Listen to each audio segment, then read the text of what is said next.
નમસ્કાર દર્શક મિત્રો, હું અશોક પરમાર સહયોગ દ્વારા પ્રસ્તુત ન્યૂઝ 20 ગુજરાતીમાં આપ સૌ દર્શક મિત્રોનું હાર્દિક સ્વાગત કરું છું। જોઈએ આજના મુખ્ય સમાચારો। જૂનાગઢના કલેક્ટર અનિલકુમાર રાણાવસિયાના અધ્યક્ષસ્થાને જિલ્લા સ્વાસ્થ્ય પરિષદનું આયોજન કરવામાં આવ્યું। આરોગ્ય શાખા જિલ્લા પંચાયત જૂનાગઢ દ્વારા જિલ્લા સ્વાસ્થ્ય પરિષદ બેઠકનું આયોજન કલેક્ટર કચેરીના સભાખંડ ખાતે યોજવામાં આવ્યું હતું। આ સ્વાસ્થ્ય પરિષદનો મુખ્ય ધ્યેય આરોગ્ય વિષયક મુદ્દાઓને સ્થાનિક પરિબળોને બહુયામી દ્રષ્ટિકોણથી સમજી પરિચર્ચા કરી તેના નિરાકરણ અર્થે નીતિનું ઘડતર કરવાનું હતું। કલેક્ટર અનિલકુમાર રાણાવસિયાના અધ્યક્ષસ્થાને આ આયોજન કરવામાં આવ્યું હતું। આ કાર્યક્રમમાં તમામ વિભાગ અને એનજીઓ દ્વારા ઉત્સાહ અને સકારાત્મક રીતે ભાગ લેવામાં આવેલો હતો। આરોગ્ય વિશે મુદ્દાઓ પર માર્ગદર્શન અને ઉપાય ભવિષ્યના આયોજનની ચર્ચાઓ કરવામાં આવી હતી। ખાસ કરીને માતા મરણ અને બાળ લગ્નના અટકાવી પગલાં, સંચારી રોગના સઘન અટકાયેલા પગલાં, બિનસંચારી લોકો અંગે જાગૃતિ અને તેના નિદાન, સગર્ભા કિશોરીમાં એનેમિયાનું પ્રમાણ ઘટાડવામાં તમામ માર્ગદર્શન અને સૂચનાઓનું સકારાત્મક આદાન પ્રદાન કરવામાં આવ્યું હતું। આ બેઠકમાં જિલ્લા વિકાસ અધિકારી નીતિન સાગવા, મુખ્ય જિલ્લા આરોગ્ય અધિકારી અલ્પેશ સાલવી, અધિક જિલ્લા આરોગ્ય અધિકારી જિલ્લા પંચાયત, અન્ય વિભાગના અધિકારીઓ, જિલ્લા આરોગ્ય શાખાના તાલુકા હેલ્થ ઓફિસરો અને જિલ્લાના સ્વૈચ્છિક સંસ્થાઓ જેવી કે આશીર્વાદ ફાઉન્ડેશન, રિઝવા ફાઉન્ડેશન, આગાખાના સંસ્થા, અંજલિ એજ્યુકેશન, નચિકેતા એજ્યુકેશન ટ્રસ્ટ, જિલ્લા મહિલા મંડળ અને વૃદ્ધાશ્રમ ટ્રસ્ટ દ્વારા બધા અધિકારીઓ ઉપસ્થિત રહ્યા હતા।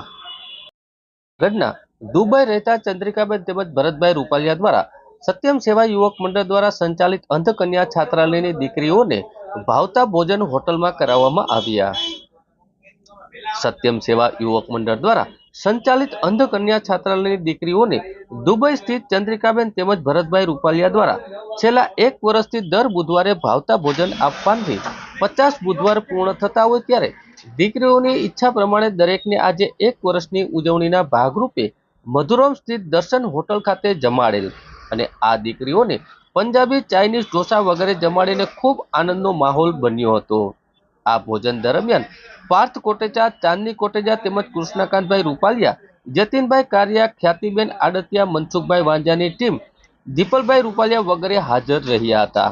50 બુધવારથી જમાડતા હોવાથી ચંદ્રિકાબેન વતી દીકરીઓને કૃષ્ણકાંતભાઈ, યતીનભાઈ, પાર્થભાઈનું મનસુખભાઈ વાંજા વતી સન્માન કરવામાં આવ્યું હતું। પાર્થભાઈ કોટેચાએ આ કાર્યક્રમ 1 વર્ષથી ચાલે છે તેને બદલ દાતાઓને અભિનંદન આપ્યા હતા। દર્શન ધી રેસ્ટોરન્ટના સંચાલકો અને સ્ટાફને પણ ખૂબ અભિનંદન આપ્યા હતા। માત્ર બિઝનેસ નહીં પરંતુ સુંદર સેવાકીય કાર્યો પણ ખૂબ સરસ રીતે રેસ્ટોરન્ટ દ્વારા થાય છે એ પણ ખૂબ આવડદાયક છે। આજે અમારા દર્શન ધ રેસ્ટોરન્ટ ખાતે ખરેખર ખૂબ મોટો ખુશીનો માહોલ છે। એટલા માટે કે સત્યમ સેવા યુવક મંડળ કે જે મનસુખભાઈ વાજાના પ્રમુખ પદ હેઠળ સરસ મજાનું ચાલે છે, એ અંધકન્યા દીકરીઓ આજે અમારા દર્શન રેસ્ટોરન્ટની અંદર જમવા માટે પધારી છે। આની પાછળનું કારણ એ પણ છે કે છેલ્લા 50 બુધવારથી એટલે કે 1 વર્ષથી અમારા જે ચંદ્રિકાબેન અને ભરતભાઈ રૂપારેલ કે જેઓ દુબઈ સ્થિત છે અને હજારો કિલોમીટર દૂર છે, છતાં પણ દર બુધવારે આ દીકરીઓને મનપસંદ, મન ભાવતા ભોજન એમને ત્યાં અમે પહોંચાડીએ। અને આજે દીકરીઓની એવી ઈચ્છા હતી કે જ્યારે 50મો બુધવાર છે, 1 વર્ષ પૂરું થયું તો અમે રેસ્ટોરન્ટમાં જઈ અને જમવાનો લાભ લઈએ। તો આજે પણ એમને જે અનુકૂળ આવે એ ભોજન અહીંયા જમવાની વ્યવસ્થા કરી છે। અમે આ માટે આભાર માનીએ છીએ ચંદ્રિકાબેન અને ભરતભાઈ રૂપારેલનો। અમે આભાર માનીએ છીએ પાર્થ અને ચાંદનીબેન કોટેચાનો કે જે અહીંયા ખાસ પધાર્યા। અમારે લોહાણા મહાપરિષદના ઝોનલ પ્રમુખ કૃષ્ણકાંતભાઈ રૂપારેલિયા પણ અહીંયા પધાર્યા અને આ દીકરીઓએ પાર્થનું, મારું અને કૃષ્ણકાંતભાઈનું સન્માન કર્યું। સામેથી એ લોકો દીકરીઓએ સન્માન કર્યું, પણ ખરેખર એ દીકરીઓ સન્માનને હકદાર છે। અમારા દીપલભાઈ રૂપારેલિયા પણ છે આ કાર્યક્રમમાં। મારે ખ્યાતિબેન આડતિયા પણ અહીંયા ખાસ હાજર રહ્યા એ બહેનોની ટીમ સાથે કે ભાઈ દીકરીઓ જ્યારે અહીંયા આવે છે ત્યારે આ જે રેસ્ટોરન્ટના વેઇટર નહીં પીરસશે પણ અમે એ પીરસવાનો લાભ લેશું અને બહેનોની ટીમને પણ ધન્યવાદને પાત્ર છે।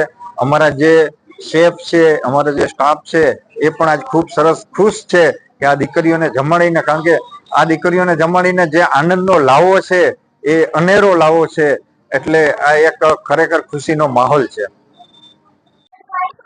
જૂનાગઢની અંદર આપણે જોઈ શકીએ છીએ કે આજે દર્શન રેસ્ટોરન્ટ જે અહીંયા મધુરમ રોડ ઉપર આવેલું છે, ઘણા કામ સેવાના તો કરતા હોય, પણ એક અનોખું, એક નોખું, એક સેવાનું કામ જેને કહી શકો, આ રેસ્ટોરન્ટ છેલ્લા ઘણા ટાઈમથી અંધ કન્યા શાળાની જે દીકરીઓ છે, દર બુધવારે જે મેનુ એ લોકો પસંદ કરે, અમારા યતીનભાઈ કારિયા, એમના સન અને એમના ભત્રીજા જે છે કે જે આ રેસ્ટોરન્ટનું ધ્યાન રાખે છે દર બુધવારે, અને આ સેવાનું કામ જે છે એ અમારે દુબઈના અમારા ભરતભાઈ રૂપારેલિયા કે જે આપણા યતીનભાઈ છે, એમના બનેવી સાહેબ પણ થાય છે, એમની ખાસ એવી સૂચના હતી અને એ બીડું જે છે એ યતીનભાઈ ઝડપી લીધું. દર બુધવારે એ દીકરીઓને એ જે મેનુ સિલેક્ટ કરે એ જ એને જમવાનું મોકલવાનું રેસ્ટોરન્ટમાંથી. એ બુધવાર નિયમિત કરતા કરતા આજે એ 50મો બુધવાર છે કે જે એ રૂટીન આજે પણ એ ટેક તૂટી નથી અને ચાલુ છે. એ નિમિત્તે આજે આ રેસ્ટોરન્ટની અંદર જ્યાં કસ્ટમર જ્યારે આપણને પૈસા દેવા માટે આવે ત્યારે તો આપણને બહુ સારું લાગે, પણ એક દુઆ લેવાનું જે કામ કરવાનું છે કે આજે એ જ ટેબલ ઉપર એમને એ બધા જે દીકરીઓ છે એમને આજે અહીંયા બોલાવ્યા, આજે અહીંયા ઇન્વાઇટ કર્યા અને આ રેસ્ટોરન્ટની અંદર આજે એ લોકો એમના ગેસ્ટ બની અને આજે અહીંયા આવ્યા છે. હું યતીનભાઈને, ભરતભાઈને અને એમની ટીમને ખૂબ ખૂબ અભિનંદન આપું છું કે જે સેવાનું કાર્ય તમે કર્યું છે એ ખરેખર એક નોંધનીય વાત છે અને આગળ પણ અવાને અવાજ જે કામ છે એ તમે કરતા રહ્યો અને તમને એ દુઆ જે છે એ આવી દુઆ તમને મળતી રહીને સેવાનું કાર્ય ચાલુ રહે. એની સાથે હું ખૂબ ખૂબ શુભેચ્છા આ દર્શન રેસ્ટોરન્ટના ઓનરને અને એમની આખી ટીમને એમને આપું છું, એમના સ્ટાફને પણ આપું છું કે એ જે રસોઈ પણ બનાવે છે એમાં પણ એ સ્વાદમાં ફેરફાર નથી કરતા. બહારથી આવેલા કોઈ કસ્ટમર હોય તો એના માટે પણ એ જ સ્વાદ છે ને આજે જ્યારે સેવાનું કામ કરવા જાય ત્યારે પણ એટલા જ દિલથી બનાવે છે. હું આ રેસ્ટોરન્ટના તમામ સ્ટાફને પણ ખૂબ ખૂબ અભિનંદન આપું છું. જૂનાગઢના માળિયા હાટીમાં વીર દાદા જસરાજના શૌર્ય દિવસની ભવ્ય રીતે ઉજવણી કરવામાં આવી. હિન્દુ સમ્રાટ રઘુકુળ ભૂષણ લાહોરગઢના અંતિમ રાજવી વીર દાદા જસરાજની 967મી પુણ્યતિથિની ઉજવણી કરવામાં આવી હતી. શૌર્ય દિવસ નિમિત્તે લોહાણા મહાજન જલારામ સેવા સમિતિ ટ્રસ્ટ લોહાણા મહિલા મંડળ દ્વારા વિવિધ કાર્યક્રમનું આયોજન કરવામાં આવ્યું હતું. બપોરે 4 થી 6 વાગ્યા સુધી સત્યનારાયણની કથા યોજાઈ હતી, જેમાં વક્તા જય પેરાણી દ્વારા સંચાલિત કરવામાં આવ્યું હતું. સાંજે 6 થી 7 જલારામ મંદિરના મહિલા મંડળ દ્વારા રામધૂન પ્રસ્તુત કરવામાં આવી હતી. સ્વર્ગવાસ ચંપા નટવરલાલ કોટલ માળિયા હાટીના હાલ મસ્તકના મુખ્ય યજમાન પદે જ્ઞાતિજનો દ્વારા વિશાળ સમૂહ જ્ઞાતિ ભોજનનું પણ આયોજન કરવામાં આવ્યું હતું. આ કાર્યક્રમમાં રઘુવંશી લોહાણા જ્ઞાતિના સભ્યોએ જ્ઞાતિ ગંગાના દર્શન સાથે સહયોગ અને એકતાનું અભૂતપૂર્વ ઉદાહરણ પૂરું પાડ્યું હતું. સર્વ રઘુવંશી જ્ઞાતિજનો મોટી સંખ્યામાં હાજર રહ્યા હતા. બ્રાહ્મણ તો કે તમારી દશા તો પહેલા તો કે જોયો તો અમે જોતા ક્યાં લગીમાં છે તો કે તમે કાંઈ હતું નહીં તમારી પાસે તો કે એક. જય શ્રી કૃષ્ણ, જય જલારામ, જય રઘુવંશ, જય વીર દાદા જસરાજ. હું માળિયાહાટીના મહિલા મંડળ પ્રમુખ ચંદનબેન અભાણી. આજે અમે વીર દાદા જસરાજ કે જે ગૌભક્ત હતા, ગૌરક્ષક હતા અને આપણા સૌ રઘુવંશીના લોકલાડીલા એવા વીર દાદા જસરાજને આજે શૌર્ય દિવસ આપણે ઉજવ્યો, અમે મનાવ્યો અને જે 967મી આ શૌર્ય દિનની દિવસ હતો જેને વીરગતિ પામ્યા એને. અને આજે અમે લોકો એ દાદાને, જસરાજ દાદાને અમે શ્રદ્ધાંજલિ અર્પણ કરી અને બધા સાથે જ્ઞાતિ ભોજન લીધું અને ભજન કીર્તન કર્યા, ધોળ કર્યું અને કથા કરી સત્યનારાયણ ભગવાનની અને વીર દાદા જસરાજને અમે ખૂબ યાદ કરી અને એને અમે અર્પણ કર્યું છે આજનો દિવસ અમે એને. અને બસ અમે ખૂબ મહિલા મંડળ દ્વારા હું પ્રવીણચંદ્ર મંગળજીભાઈ ખોડા, મહાજન પ્રમુખ માળિયાહાટીના, આજે 22 જાન્યુઆરી શૌર્ય દિન તરીકે અમે ઉજવીએ છીએ. આજે અમારી આખી નાત એક સાથે ભેગી થઈ સત્યનારાયણની કથા કરે છે, ધૂન કરે છે અને સાંજે અમે ભેગા થઈને સાથે વીરદાદા જસરાજને યાદ કરતાં કરતાં પ્રસાદી લઈએ, સાંજની પ્રસાદી લઈએ છીએ અને આ રીતે અમે અમારો આજનો શૌર્ય દિન ગૌરવપૂર્વક ઉજવીએ છીએ. જૂનાગઢમાં 2 કરોડ 43 લાખની છેતરપિંડી અને વિશ્વાસઘાતના ગુનાના આરોપીઓને રાજસ્થાનના કોટા ખાતેથી પકડી પાડતી Junagadh B division police. Junagadh રેન્જના પોલીસ મહાનિરીક્ષક નિલેશ જાંજવાણી સાહેબની સૂચના તેમજ પોલીસ ઇન્સ્પેક્ટર અધિકસિંહ ભગીરથસિંહ જાડેજા સાહેબની સૂચના અને જિલ્લામાં બનતા વણવગા ગુનાને શોધી કાઢવા અને આવા ગુનાઓ બનતા અટકાવવા માટે છેતરપિંડી અને વિશ્વાસઘાત જેવી પ્રવૃત્તિ કરતા ઇસમોને પકડી પાડવા સૂચનાઓ આપવામાં આવેલી હતી, જે દરમિયાન બી ડિવિઝન પોલીસ સ્ટેશન ખાતે દાખલ થયેલા ફરિયાદના આધારે ભોગ બનનાર સાથે પૂજન ઇન્ફાર નામની પેઢી દ્વારા ₹2,43,00,000ની છેતરપિંડી અને વિશ્વાસઘાત કરી આરોપી મનીષ કારિયા અને સંજય ભંડારી જૂનાગઢથી નાસી ગયા હતા, જે અન્વયે આરોપીને પકડી પાડવા ક્રાઇમ બ્રાન્ચના પોલીસ ઇન્સ્પેક્ટર જે પટેલ અને બી ડિવિઝન પોલીસ સ્ટેશનના પોલીસ ઇન્સ્પેક્ટર પીસી સરવૈયા સાહેબ દ્વારા અલગ અલગ ટીમો બનાવવામાં આવી હતી, જેમાં આરોપીઓની મહારાષ્ટ્ર, કર્ણાટક, કેસલા, ગોવા, રાજસ્થાન જેવી દિલ્હી ખાતે હોવાની હકીકતના આધારે અલગ અલગ જગ્યાએ તપાસ કરવામાં આવી હતી. આ દરમિયાન ક્રાઇમ બ્રાન્ચના પોલીસ ઇન્સ્પેક્ટર જે પટેલની સૂચના અને માર્ગદર્શન હેઠળ ક્રાઇમ બ્રાન્ચના police sub inspector DK Zala તથા વાયપી હડિયા તથા પોલીસ સ્ટાફના માણસો કાર્યરત હોય તે દરમિયાન પોલીસ કોન્સ્ટેબલ દિવ્યેશ કુમાર ડાભીને ચોક્કસ હકીકત મળી કે આરોપી મનીષ કારિયા અને સંજય ભંડારી જૂનાગઢવાળા હાલ રાજસ્થાન રાજ્યના કોટા ખાતે હોય, જે હકીકતના આધારે ભવનાથ પોલીસ સ્ટેશનના police inspector R K Parmar તથા ક્રાઇમ બ્રાન્ચની ટીમ રાજસ્થાન ખાતે રવાના કરી જીવનભર તપાસ કરી પોલીસની ઓળખ થતી થતા તેને વેશ પલટો કરીને ટુ વ્હીલ ભાડે રાખીને અલગ અલગ જગ્યાએ ચેક કરતા ઉપરોક્ત બંને આરોપી હાજર મળી આવતા આરોપીને હસ્તગત કરી આગળની કાર્યવાહી કરવામાં આવી છે.